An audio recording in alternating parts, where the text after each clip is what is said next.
listening to the GM Shuffle with Michael Lombardi, presented by DraftKings and VSiN. Here is Femi Abebefe. Welcome to another edition of the GM Shuffle with Michael Lombardi, presented by DraftKings and VSiN. I'm your host, Femi Abebefe. As always, make sure to subscribe, rate, and review wherever you get your podcasts. Our producer, Elliot Bowman, with us on the ones and twos. Michael, we have made it. The regular season is here. NFL regular season games coming up on Thursday. It's a whole lot of fun, man. I'm ready to go on this journey with you, man.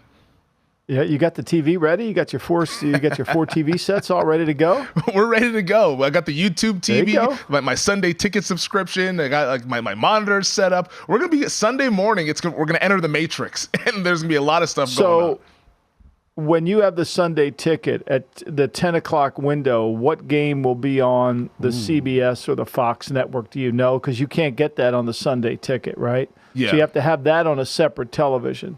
I'm not sure. I haven't looked at what we're going to get out here in Vegas for CBS. I know the Raider game obviously will be the afternoon since that's our local team here. Right, yeah. But I'm not sure what. I'll watch the Raider game on Sunday ticket because I don't think we'll get that here. The Eagle-Patriot game will be on our TV get that one, here. Yep. So that kind of works its way out. So it's I can kind of watch both games there. So you got to do your planning, Femi. I mean, you just can't. You can't wing this, You got to do your planning. Well, our producer Elliot's telling us that it'll be Bengals-Browns is being shown locally. So that's a really fun game there, AFC North clash. It's a good game. Yeah, it's a really good game. So. It's going to be interesting to see, too, is YouTube's timing with the streaming as opposed to the network, right? Yeah. And I'm just going to not look at my phone and have people tell me what's going on because I'll be outside watching the games and I'll be on the internet watching all the games, even when I'm watching the local TV, because I just use the Xfinity has this app where you can stream anywhere you want the programming. So, instead of having to put a cable box outside, you just stream it, which is perfect. Yeah. No, it's a Sunday tradition where I watch with my phone down because I know I'm going to get notifications and text messages. You don't. Twitter Femi comes out at Sundays. Well, Twitter Femi emerges like Batman from the Batcave. Come on. It's Twitter desktop Femi, not Twitter app Femi. Oh, okay. All right. Well, there's Twitter Femi coming out on Sunday. Oh, we'll be ready to go. I think we should have like a kind of a contest at what time between the 10 and 11 o'clock hour Twitter Femi's in full gear. Well, my favorite quarterback doesn't play until the afternoon slate, so I think we might be a little bit calm during the morning slate, but the afternoon Twitter slate. Femi could come out on anything. It doesn't have to be Justin Fields. It could be anything. Well, we'll see what happens coming up later on, but we would be remiss if we didn't say congratulations to you. Of course, we talked about it on Monday's podcast, but Football Done Right is out now. Less than 24 hours since it's been out. Mike, what are the reviews coming in? What are folks saying? I haven't read any of them. I've been just thankful to all the people that pre-ordered. I certainly appreciate it. And as I mentioned before, I know and I appreciate VSiN for doing the promo for people that buy the year-long subscription. And like I've said, if you want to have a signed book, contact me through VSiN or through all the platforms that I'm on, and I'll be happy to give you my business address. You can send it, and I'll ship it right back to you. There you go. Well, does that mean that it's kind of like, to me, I appreciate. Like I don't collect jerseys. Like I'm kind of like I should probably have Montana's jersey. I should have Brady's. I should have Ronnie Lott's. Yeah. Like there's certain players I should have. Lawrence Taylor. I've always just collected autographed books. Excuse me, who'd you say? Lawrence Taylor, who I'm still studying, by the way. Well, I wasn't on his team, so for me it would be just the members of the players that I was on teams. Rich Gannon, But from actually, I had an Orlando Brown jersey. Okay. That I had years ago because I was so proud of what he overcame in his life, coming from basically nothing, South Carolina State, Central State, Ohio, and then making the team. I was really proud of him. He was just a big teddy bear for us in Cleveland, and it was a symbolic of the program. Pat Hill, Kirk Ferentz, all those guys worked hard to develop his skill set, and he made himself into an NFL player. I was proud of that one, so I had one.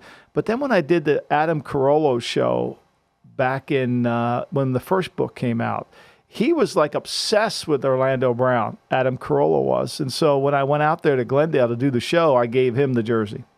Well, there you go. Well, our viewing audience over on the DraftKings network, they can see this, but for our podcast audience, I'm holding up the 3D version Football Done Right. This is awesome stuff from Michael. But the forward written by Jim Nantz. You got a quote from Bill Belichick, from Pat McAfee, from Adam Schefter on the back of this thing. So, Michael, when you come out here to Las Vegas, I'm not sure when you're planning to come out here. The Super Bowl's out here. Hopefully you come out for Super Bowl week. I'm going to need you to sign this. And not just for me. I'll be out there. Not just for me, but for our producer, Elliot Bowman, as well. Because I got Elliot a copy of Football Done Right, as well. Our producer is on it, as always. So I Thank you, Femi. Our man on the ones and twos. So both of us, Elliot and I, are going to need signed copies of Football Done Right as our GM Shuffle family here begins another NFL regular season. So congratulations once again. We're proud of you, man. This is a whole lot of fun. And I can't wait to dive in. So when I'm not watching tape and watching my 4 games. I should have put a caveat in the beginning of the ratings of all the players. I need more time to watch these guys, but I didn't. So, well, if Tua's not in this thing, I might have to close the button. No, I'm just kidding. Kidding. Also, before I derail this whole podcast, because I know we're going to get into all of the regular season games, Michael, but I had to let you know, I'd be remiss if I didn't say this as well. We finished The Sopranos. We have finished The Sopranos. Ooh. We've made it all the way through the entire series. This is impressive. It is. This is impressive. I had to do it before the football, because once football started, I was not going to be able to do it. So I was like, I got to do this before. You're watching 4 games at a time. It's impossible. It's yes, impossible. I understand that. Yeah. I'm like John Nash. I got to go ahead and see everything of what's going on around the league.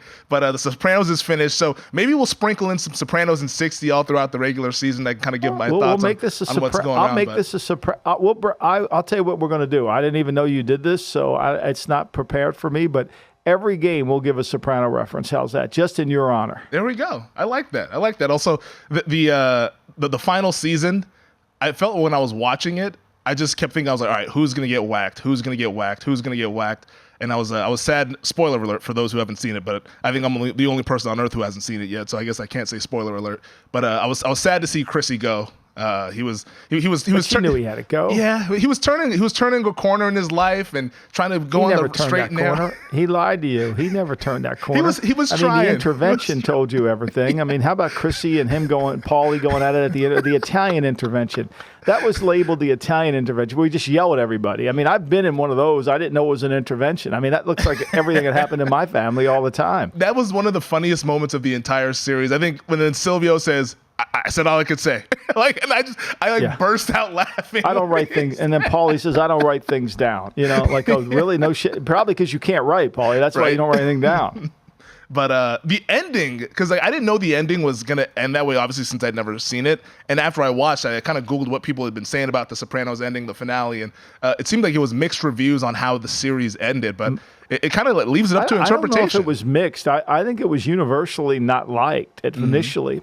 I can remember I was staying and I was at the Raiders. I think I was done, moving on, and we were over at Pat Nolan and Bernadette, the people we are close friends. We went over to this guy. I nicknamed him Joey the Toast because he always would give out toast. He used to drink tequila, and he had a toast for everything, And so I just nicknamed him Joey the Toast. And so we were at Joey the Toast house, and when it went black, we all thought his cable went out, like a lot of people That's did. what I thought last night.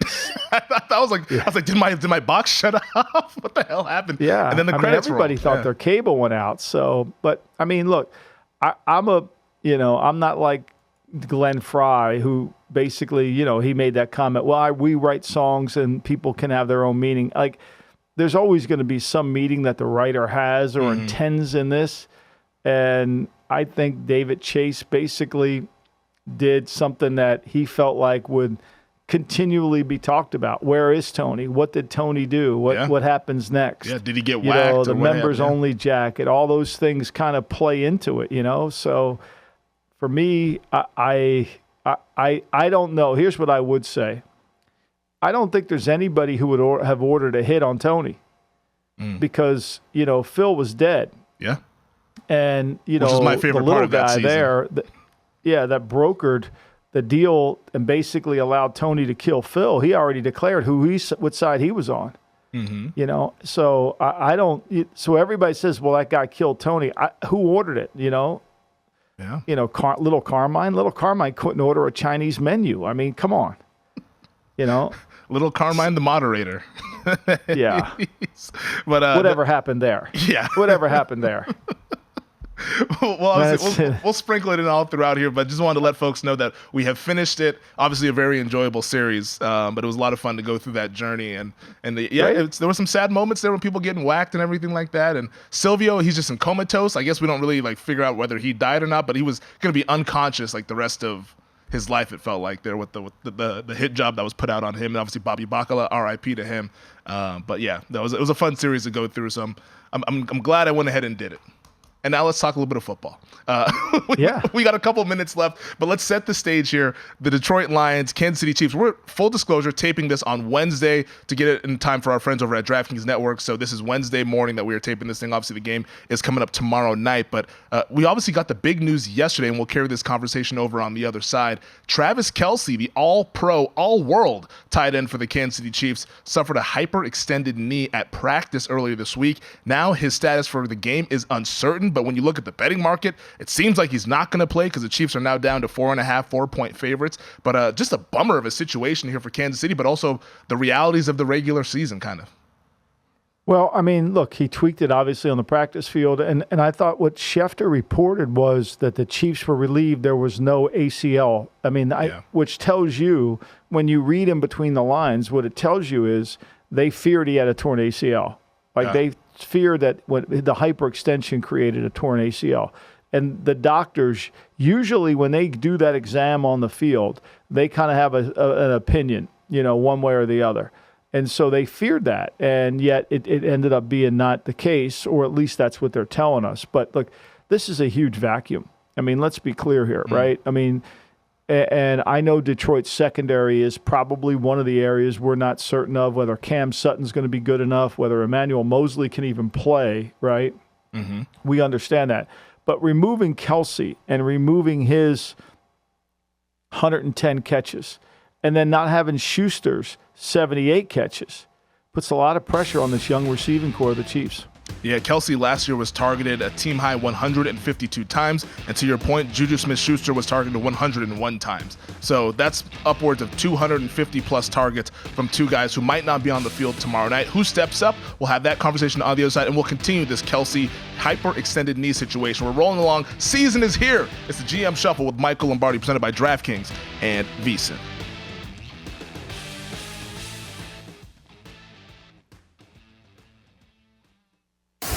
You're listening to the GM Shuffle with Michael Lombardi, presented by DraftKings and VSiN. Here is Femi Abebefe. So NFL Network's James Palmer tweeted yesterday afternoon that he said, quote, "I'm told Chiefs tight end Travis Kelce has appeared to avoid a long-term injury after hyperextending his knee in practice today, as it looks right now for his status Thursday, or this being a 1 to 2 week injury. Well, a lot will depend on how fast the swelling goes down." Well, Wednesday morning, Philadelphia Eagles center Jason Kelce, of course the older brother of Travis Kelce, was asked about how his brother was doing in the lead up to Thursday night's game. Here's what Jason Kelce had to say. Trav, this was out on the field. He did, I know he's got some swelling going on, but it sounds like as long as they can get that down, he's going to have a chance to go. The ligaments and everything are intact structurally. From what we know right now, his knee's fine. So really it's about getting that swelling down and then seeing how bruised that bone is, because if you guys have ever had those, they can be pretty painful, especially if it's in a spot that's rubbing all the time, and that can kind of shut down your muscles and do other things. But I think he's going to be good to go. I really do. That sound courtesy of 94 WIP over in Philadelphia. Jason Kelce sounds optimistic. Now, that might just be a brother trying to speak something into existence here, but it's almost like it's, all right, the disaster scenario, we avoided that, but do we want to go ahead and push this thing for the opening night when we know that the Chiefs have Super Bowl aspirations once again? Yeah, well, I mean, we got 16 games to go after this one. Look, there's a reason it's swelling. I mean, if there was nothing going on, there would be no swelling, right? So we know there's something going on with his knee. I mean, I'm not a doctor, but there's something going on with his knee. Maybe we can call Dr. Kennedy if he'll come answer the bell and, and we get him on the golf course or something to give us kind of a diagnosis of exactly what's going on. One of the great lines of all time in The Sopranos, you say sign, I sign. You say take a crap on the Queen Mary, an hour later they're hosing it down with disinfectant. I mean, if that's what we got to go have him see Kennedy, we'll go. and we'll beat traffic going across town because everybody will be going the other way. I have a feeling that they shouldn't play him just on listening to this. Not because I don't want to have missed 12 weeks. There's a reason it's swelling. And I know the kid's going to want to play because he's tough. I mean, he's selfless. I mean, I think he's probably one of the most selfless players. But I think what this injury tells us too, Femi, is it tells us that when you remove him, you're not removing a Y. You're removing a receiver, right? Because he did have the most targets of anybody on their team last year. He did have a very wide receiver-ish catch ratio, success catch. It was 63.2. Now, usually for tight ends, that number's in the 70s. Because why? Because you're catching the ball in the middle of the field if you're a tight end, right? You're rarely playing outside the numbers. So he has this low catch percentage for a tight end because he's not a tight end, because he's a wide receiver, and he's a damn good wide receiver, and those 12 touchdowns are tough to deal with, and it's hard. I mean, look, he is their offense, and everything they do evolves around him. So Andy's sitting in his office today, knowing that, okay, everything I have set up evolves on Kelce, motion outside to motion inside.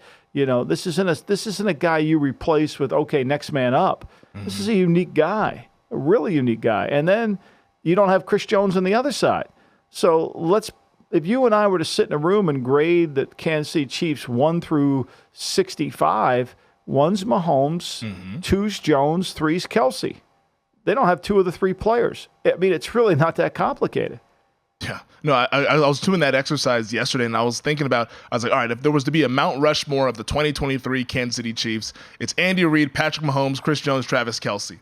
Half of that Mount Rushmore likely not going to be on the field on Thursday. On that flip side of it, though, for the Detroit Lions, who there's been so much excitement about all throughout this offseason, that offense we know can be highly productive.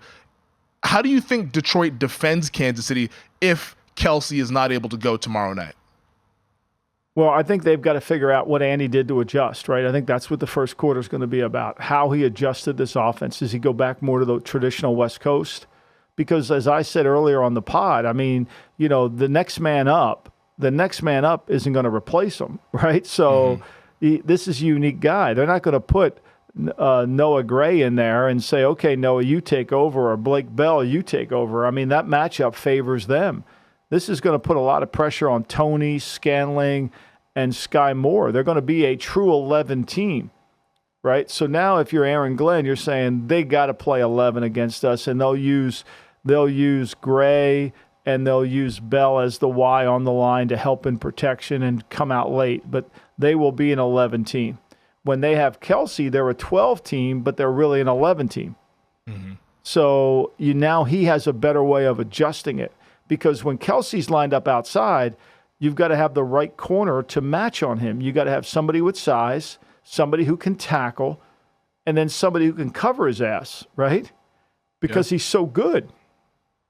And not many teams have that guy. That guy doesn't really exist very much. I mean, like, if you had Jalen Ramsey, you put him on Kelce. You wouldn't, and now you got to figure out where he plays within the run fits, too. All that's been removed if he doesn't play. I mean, think of it.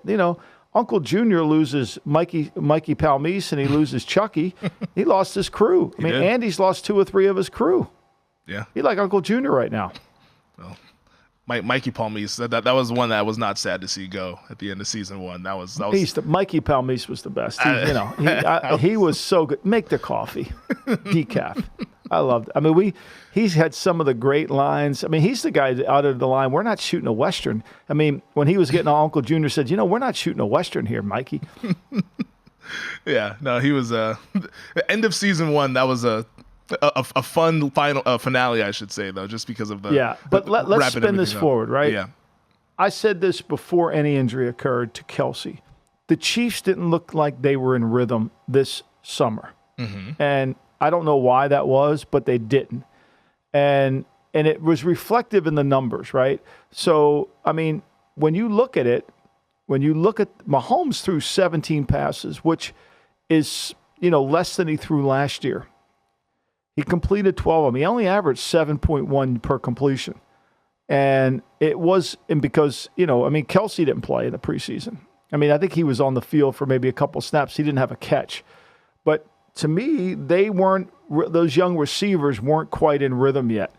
And they're going to have to speed up pretty quickly. Now, fortunately for them, they're playing against a secondary that we're not sure is quite good enough either. So it does help. And I think the line's reflecting a little bit too harshly in the direction of Detroit, because are we sure Detroit's good in the secondary? Are we sure of that? I don't know. No, we're not sure. And we're also expecting a big step forward in their pass rush with Aiden Hutchinson now in year number 2. Do you think Kansas City can pull off the win without, it sounds even crazy to ask pull off, but without Kelce, without Jones, can they go ahead and beat the Detroit Lions? Or do you think Detroit goes ahead and makes the statement and beats the world champs? Well, Detroit's also got injuries too. I don't know what they're going to do. Will they move Glasgow over to center if Ragnon can't play and then put Vaitai in there at guard? Look, the strength of Detroit is their offensive line. And when you break Detroit down, their ability to they want to run the ball. Like Philadelphia, who makes big plays but runs the ball, Detroit's similar in a different style. They want to run the ball. They want to control, and they want to use that offensive line. And one of the things that you benefit from as a football team is when you have a good line, you can win on the road. And I think they do. So it gives them a chance, but they're going to have to come together defensively, right? They're going to have to see how it all kind of plays out. They bench Buggs because he wasn't playing well this summer, and they're going to start the Jones kid, who they picked up off the waiver wire from Minnesota, and they got this Broderick Martin from Western Kentucky, who they drafted in the 3rd round. So they're going to have to be able to pressure Mahomes inside, and their corners are going to have to hold up against these receivers. And they can't. Here's what happens when a great player misses the game. The team lets down. Oh, they don't have Kelce. We should win this. No. They still have Mahomes. They still have Mahomes. Yeah, who is the undeniable best player in the league. I still think Kansas City wins the game. I'm backing Mahomes. And I just think that defense from Detroit, they're going to have to prove it to me on the big stage, because I didn't see it at any point last year, Detroit being able to stop a quarterback of this caliber. And despite Kelce not likely playing tomorrow and with no Chris Jones, we're probably going to see a lot of points. Maybe it becomes a shootout, but I think Kansas City still pulls this thing out because I trust Andy Reid and I trust Patrick Mahomes. And we'll see how this thing. I do too, but I think you also have to understand the matchup between Ben Johnson and Steve Spagnuolo. It kind of favors. Right now, Spagnola's going to have to generate pressure from somewhere. Yeah. And typically, early in the season with Spagnola's defenses, there tends to be a little bit of a problem with communication. There tends to be misassignments, and there tends to be free access touchdowns, which you can't really have, right? That's just something you can't do. And so there's a lot of that. And Chris Jones kind of covers up for a lot of that because 15 and a half sacks, all those quarterback hits, hard to block them. So, look, the one thing Detroit did really well last year is didn't turn the ball over in the second half of the season. They can't turn the ball over on this game. You can't give them extra possessions because Kansas City, I don't think they're a team that's going to score in the 30s. I think Kansas City's the game's going to be in the 20s somewhere, and that's the game that favors Detroit. I almost wonder if Kansas City almost tries to play keep away to keep that defense off the field. That's not his style. Andy will start out the game trying to run, which he typically always does. The book on Andy from defensive coordinators is let him have some runs. He'll get bored with it, and he'll start throwing it all over the lot, which is somewhat true, right? In this game, without Kelce again, can he run the football effectively? Because Kelce, even though he doesn't block anybody, he's the target, he's the focal point of the offense. So I wouldn't not figure. I think the first quarter, Andy will try to run the football and see if Detroit feels like, okay, we're gonna, if they're in 11 and we're in 11 and we got Blake Bell at tight end, we're gonna try to run this thing on a light box and see what we do. But if Detroit feels like during the first quarter they can cover these receivers because they're really not challenged by them, then the game takes a different look, right? And then it's an adjustment game. That's why, if you're doing TV commentary and you're a broadcaster, you have to kind of set the stage for the first quarter and then educate the fans on what's going to happen in the second and the third, because this is the classic style of game that is about the adjustments. I can't wait to see it. Coming up Thursday night. Feels good to break down an actual game. We've been talking storylines all offseason. Now we're talking real games. And on the other side, we're going to talk about a game that I think is going to be one of the best games of Sunday, and maybe between two teams that could be playoff caliber teams. That's the 49ers and the Pittsburgh Steelers. We're going to take one quick break, though. We still have all the games from Sunday to get to here on the GM Shuffle, brought to you by DraftKings and VSiN.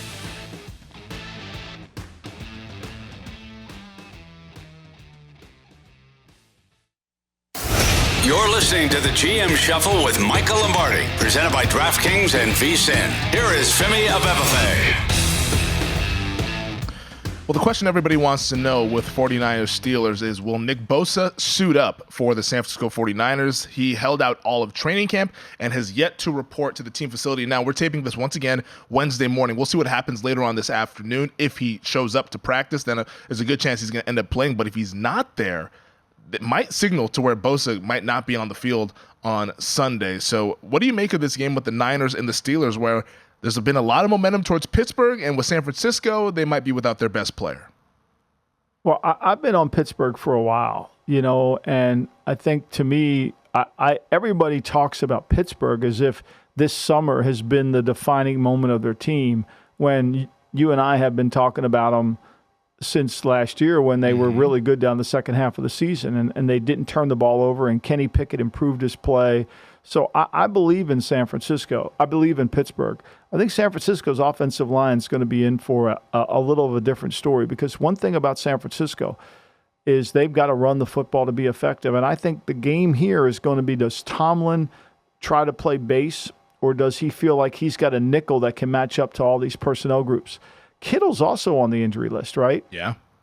Kittle's also on the injury list. So I think, it's really challenging, if they don't have Kittle and they don't have Bosa out. Today's Wednesday, as you indicated, and I think by 5 o'clock California time, which is 8 o'clock their time, 5 o'clock, which is 8 o'clock our time, if he's not in by then, I would find it hard for him to play in the game. Even 10 snaps, he's not going to play the whole game. No. But it's going to be, I think it's going to be really hard, and again, I think this is one of those games where Pittsburgh has to borrow from Christopher Moltisanti and use positive visualization on how they're going to win this game, because I think they can do that. I think they can match up to this team, especially with their defensive front.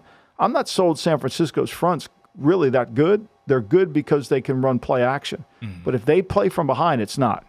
Yeah, and maybe it's going to be Brock Purdy under duress, because, TJ Watt, that pass rush for Alex Highsmith, Cam Hayward, that front is as good a front as you'll find in the NFL. And you mentioned the Kittle thing, which I even forgot to even mention.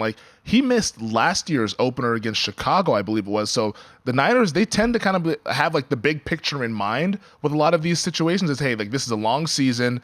We might be without our guy, but let's just make sure that he's good to go, ready for the marathon, and not just this week one sprint, even though everyone's been looking towards this game. Maybe we'll see what the practice report says earlier or later on today, but if you start to see Kittle DNP on Thursday, then questionable Friday, I would guess that maybe he is an inactive for this San Francisco 49ers team, which would be another blow to that offense. They're already now without Nick Bosa on the defensive side of things.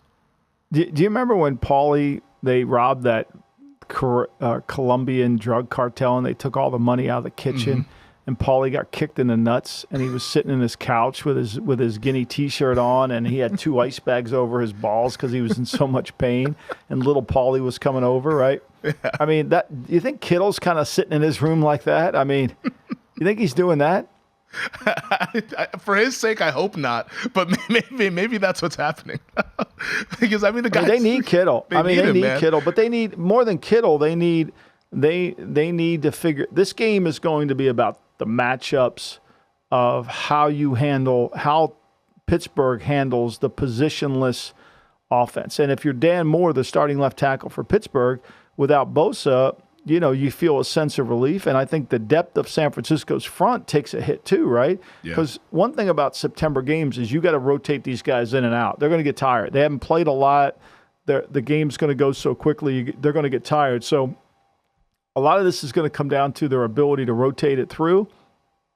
And I think, to me, Pittsburgh, if they can control the game, I mean, with this Warren kid running and Harris, it's hard to run the ball on San Francisco, but you couldn't do it. I mean, their front isn't as without Bosa. Obviously, they're going to pay him $30 million for a reason, right? They're going to pay him $31. You take $31 million out of your starting lineup, it ain't the same. No, it definitely is not. I think Pittsburgh wins the game. I think Cleveland Farrell might start. Can you imagine that? Ooh. The Raider guy that they signed this offseason, the fourth pick, he might end up playing for him. Well, they've taken a couple of Raider reclamation projects. Was it Arden Key that went over there from the Raiders to the Niners as well last year? Arden Key went over there, and then they got him fixed up, and then he went. Arden Key's been one of those up and down players. Yeah. But and then they took him, and he went to Jacksonville, played really well. Now I think he's back in Tennessee. Mm-hmm. He's one of those guys that it's really kind of you're always better to kind of have him on a 1-year contract. Yeah. We all know what that means. With a guy like that, we all know what that means. The AFC North battle, this one I think is going to be really interesting. Bengals at the Browns. Right now, I'm seeing 2.5 Cincinnati's favor. Joe Burrow, he's going to start in this game. Total 47.5. But this is one that I know have circled all throughout this offseason. Yeah, I mean, look, this is going to be I think this will be a fun game. You got it. I mean, you might have it locally, but this is one of those games where both teams understand the importance of starting fast. I think the whole direction of Cleveland changing kickers from Cade York, who's very talented, right? And the success rate of letting go a young kicker, and he figures it out. All of a sudden, he becomes a Pro Bowler. Carlson, Elliott, Buckner, right? We know this. So it's a challenge. But this is really about stepping up. I mean, this is really about playing the role, right? This is really about when Paulie told fucking Bobby Bacala, shut up, you're Santa Claus. Somebody's got to shut up and show up here, right? This is a show-up game, right? This is a show-up game, and both teams understand it. Now, Cincinnati's been able to overcome it, but I think Cleveland can't start this game from behind, the year from behind. I think they need this one, and I think they're ready to play this game. It's going to be interesting if Watson can come back and play to the same level. Everybody's concerned about Denzel Ward perhaps not being back off a concussion protocol. Yeah, that's a concern. He's their best corner, no question. But the way Schwartz relies on his front, it's more about his front than it ever is his coverage. He's not going to change much of his coverage. He's going to rely on Garrett and Aldarius Smith and the inside players to get pressure. Yeah. Poor Bobby. I mean, he never stepped out on his wife, never had a guma or anything like that, but still gets whacked in the end. I was rooting for Bobby. Yeah, I mean, at the train station. I mean, there he is going by in trains. Yeah. What's funny, too, when I saw – he had such a great train collection. Who did I see? Oh, I saw a picture of Rod Stewart. I forget where the hell I saw it. Rod Stewart had like this incredible train collection. It reminded me of Bobby Bacala. Yeah. I wonder if he had that train conductor's hat, Maybe that you should wear that hat too. That he looks so good in that hat. And he loved those trains. Stewart had this whole he had this whole thing. Sinatra did too. They had this whole train collection, and I said it looks so good. I was thinking, maybe you can get a train collection around Dealey Plaza so you can kind of look at the JFK assassination and try to kind of have it on a board. I think that would go over my house like a lead balloon. Not going to be able to do that? We're not going to allow that. I don't think I'm going to get that pass. Yeah. There's no chance I could get that pass. There's no way. How about the game that I know you'll be getting in your local area? This one, a lot of folks will be watching this one in the afternoon slate. That's Eagles at the Patriots. Tom Brady Day in Foxborough. They're going to honor him before the game, I believe. I'm sure they'll have some sort of ceremony at halftime as well. But Philadelphia, a 4-point favorite, total of 45. I think from a handicapping standpoint, Michael, this is the trickiest game on the board this week because I feel like I have two differing thoughts that are kind of contrast to another. I'm curious to get your thoughts on the game, though. Well, this is a hard one. I mean, look, we know New England's offensive line hasn't played well this summer, and they've kind of done a lot of juggling around in terms of who's going to play. They put Riley Reif on injured reserve, and because he was playing right guard, he wasn't even playing right tackle. Michael Onwenu, he's back, so whether he can play 70 plays, who knows, right? But he's come back off the offseason injury. That certainly helps. I think Trent Brown's played a lot better for them this summer, and that certainly will help. But look, everything about Philadelphia, when you just break them down from the standpoint of their offense, from their defense, is they have to win the game. They have to win with their defensive front I know they paid Slay, and I know they played Bradbury at Maddox, all those guys. Their back seven, you can attack. Their front seven, their front four is really, really hard to block. I mean, really hard to block. And that's where you get into so much trouble. That's where it becomes a real problem for you when you're trying to match up on these guys. Yeah, if New England has trouble on the offensive line, I don't think this is going to end well for them because that Eagles front is tough. But I'm so fascinated to see how they try to defend like the six-back offense that you talked about. Like New England struggled with that for a couple years now. Can they make those adjustments? I know they're faster on defense now. I think that's going to be the biggest matchup to see, like from an X's and O's standpoint, because if this game were played last year, like I think it's Philly going away. But the fact that they've made those adjustments all throughout the offseason, they've been preparing all throughout the summer, like what does Belichick have up his sleeve there to go ahead and try to slow this Eagles train down? Well, I think he's got to win first down, right? I mean, I think the Eagles are, for everything about the Eagles where they talk about how aggressive they are going for it on fourth down, there's no question about that. But they are pretty methodical, in terms of, I think they had the sixth highest run ratio on 1st and 10. They're going to run it. They want to run it, And if they don't make a yard, they'll come back. They'll get it back into the play action pass game. But their offense is, I don't want to say it's simplistic, but they're able to execute so effectively they don't mind repeating plays. I think the challenge here in this game is what's Patricia do to help Philadelphia as it relates to New England, right? He was in New England all those years. He knows New England's structure of their defense. He knows New England's style of installation. He knows the rules within their defense. It gives Philly a huge advantage because he knows all those things. And he could say, hey, here's what gives them problems. Here's what they have to do. Now, Belichick knows this as well. But I don't think we talk enough about the coordinators who are in that system who understand how to defend that system. So that's going to be something New England's going to have to overcome as well. They're going to have to play differently. And you're going to have to look at Billy O'Brien and how he's matched up to Matt Patricia because that's ultimately where it's going to go. Yeah, I think I saw a video earlier this week of Matt Patricia and Darius Slay with a little handshake. So it looks like maybe the two of those guys have kind of made up from years past back in Detroit there. But Matt Patricia, of course, now a defensive. Was he a defensive analyst now for the Eagles, or what's his role? I forgot what his title is. What I've learned from Philadelphia over the years is their ability, and we got to go to break here, but their ability to help the coaches. I think more colleges should do it. I think more pro teams should do it, but they hire a coach and they don't let him stand alone. They help him. And they bring people in like they brought Vic Fangio in last year. I think that's really important. Well, certainly helped them win a lot of games last year. We still have a few more marquee games to hit, then we'll go rapid fire with the best of the rest here on the GM Show.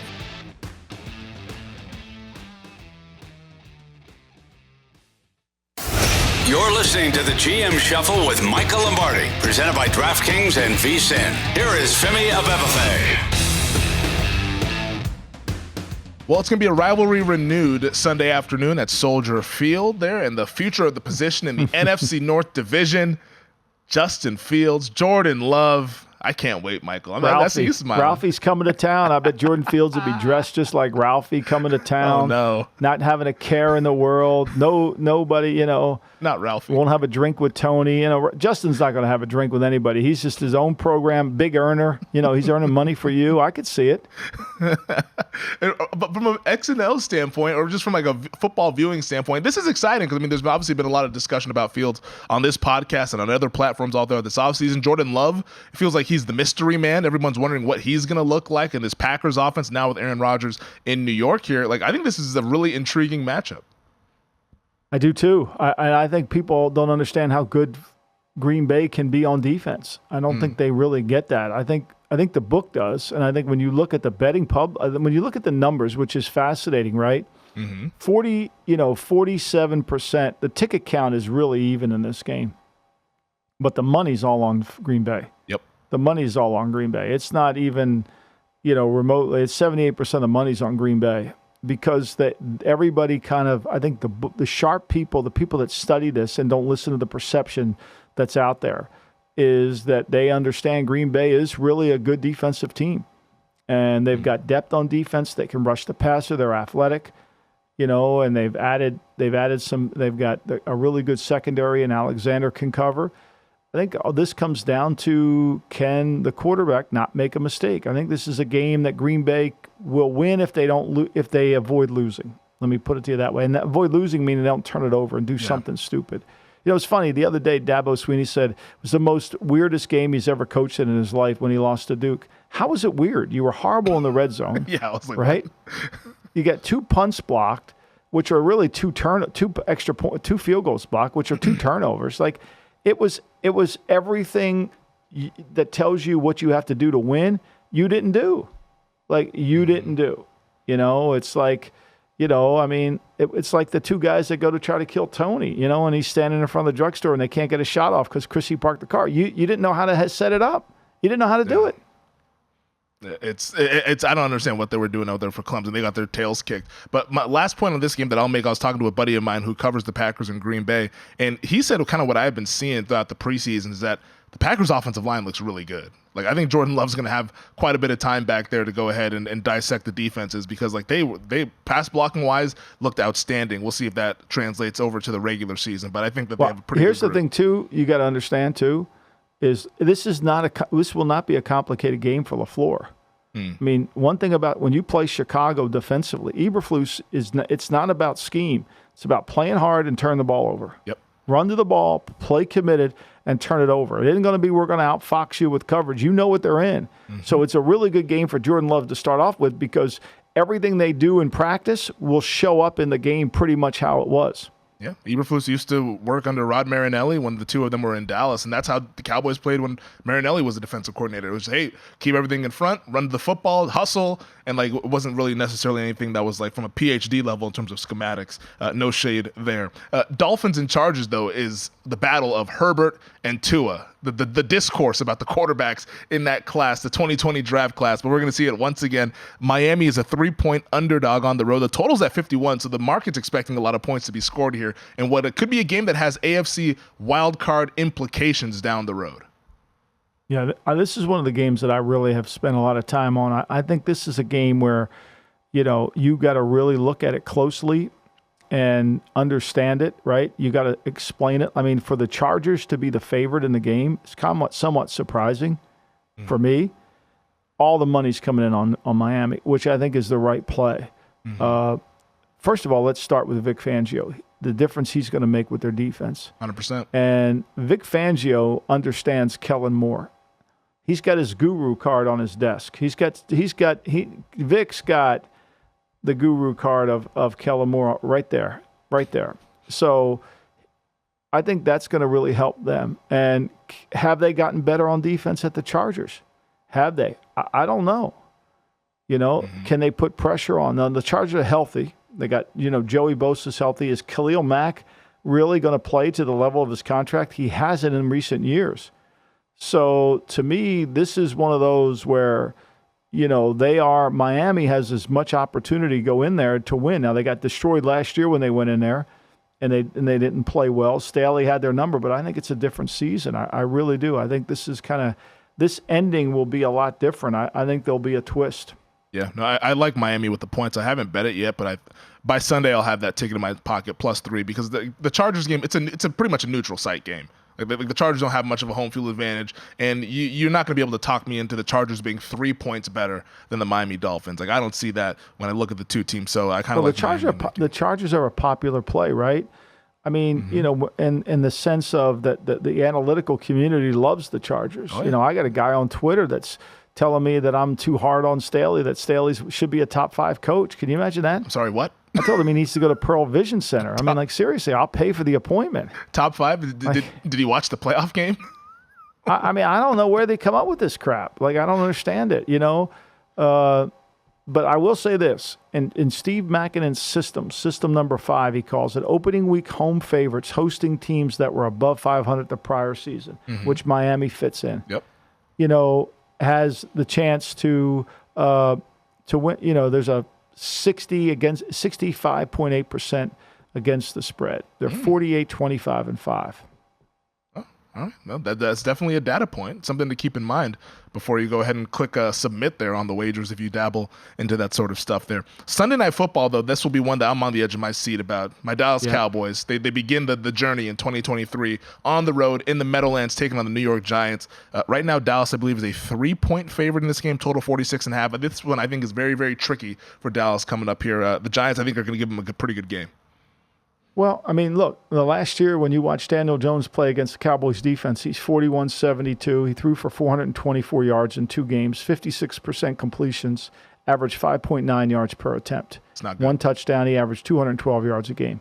It's got to prove. It can't stay like that. I mean, they won in there with Cooper Rush last year. Yeah. So it has to. I think this is a game for them that, it fits into that mantra of those who want respect, give respect. I think the Giants, even though they were a playoff team, based on everything they want to earn respect. This is a big game for them because they haven't played Philly well at all, and they haven't played Dallas well at all. They've beaten the other teams that are not the echelon teams, and this is one of those games. Those who want respect give respect, and they've been respecting everybody. They got to win it now. They're a little bit like they've got to come out there and do the thing. Mm-hmm. I actually bet Giants plus 3.5. To me, it feels like a field goal game either way. I think it's a tricky spot. Daboll, I have a lot of respect for him. And with the extended time to prepare, we saw him last year, week 1, go into Tennessee and shock the Titans in that game. I think Daboll's a really good coach. He'll have the Giants ready. But I could see Dallas just sneaking past in this one, maybe by a field goal or maybe even less. But the Giants are definitely live to go ahead and pull up the upside. It's at 3, right? I mean, most shops, DraftKings here in New Jersey, we have it on Wednesday. It's at 3. So... I don't see that line really moving. There's some 3.5s out there, but, there's a 3 at minus 119. The 3 in DraftKings is minus 118. So, it may tip back up to 3.5 the way that is. But, look, Daniel Jones, if they run him and they're able to utilize him in that 6-back offense, that's when he's most effective. But until he gets that ability and you say, well, they've improved. They got Waller now. They've got better receivers. That's going to have to show up. I mean, we talk about like Paris Campbell being a real legitimate player for the Giants. Oof. He wasn't a legitimate player for the Colts. Yeah, I know he was a second-round draft pick. But it's funny how a guy changes teams. That when the Colts had him, there was a mistake. The Giants have him. He's going to be incredible. Which is it? Yeah. Well, we have 3 minutes left. Let's go rapid fire on these games. And I want to get to the rookie quarterbacks. Right now, we have 3 of them slated to start: Bryce Young, C.J. Stroud, and Anthony Richardson. Could there be a 4th one?